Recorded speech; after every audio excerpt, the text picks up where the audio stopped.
Hey everyone, let's get started in learning all about acrylic painting. First, I want to start off with my workspace. So I work here in my kitchen at the table for these classes, but sometimes I work on the easel, and I have this awesome easel, and it is actually meant to be used as a plein air easel, which is an easel that people take outside to paint landscape paintings outside.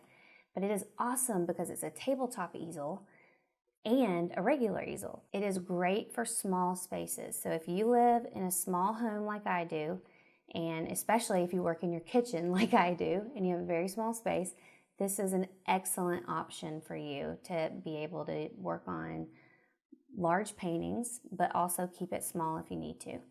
I just put it up on my table and I can paint right there, or if I want to go outside and paint, it has legs that fold out and I can paint outside. It's an awesome option.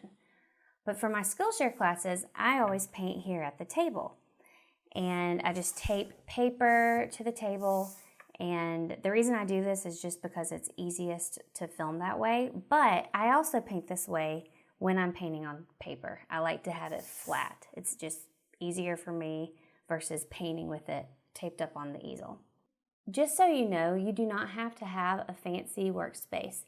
My workspace was my kitchen table at one point, and I would just paint in here all the time, and I would clean it up every few days. But then, as a professional artist where I'm painting every single day, that just wasn't practical. So I did eventually just make this my studio, and now I have a kitchen studio. So you don't have to have a fancy space. You can always just paint at your kitchen table. However, I do suggest if you don't want to get paint on your table, definitely put something down because this will happen. All right, I want to start off telling you just like some of my favorite things that I like to use with painting. And one is this piece of glass. So this is actually just an extra shelf we had from our kitchen cabinets, but it is so awesome because I can just paint on here, and then when it's dry and I want to scrape it all off, I just spritz it with this little mister, and then I scrape it all off with my paint scraper.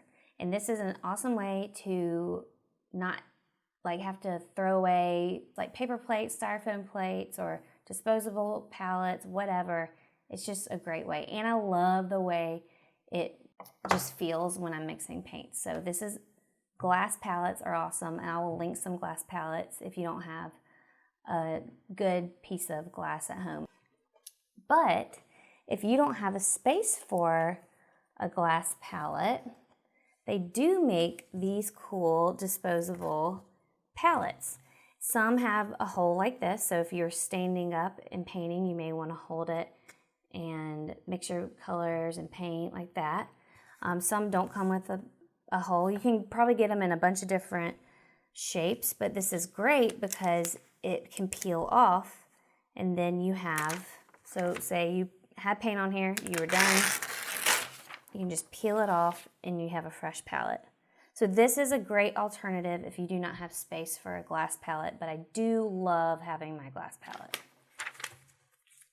All right, another fun thing that I love in my workspace is my IKEA cart, and I have it full of paints and brushes. I have bins in the bottom, or in the shelves on the bottom ones, with extra brushes, extra paints, and then at the top I have my bucket of water, my large bucket of water. I always have a small jar of water on my table in front of me. And I have paper towels where I blot my paintbrushes, and it's just a great addition. It has wheels on it, so it rolls all around. It's awesome.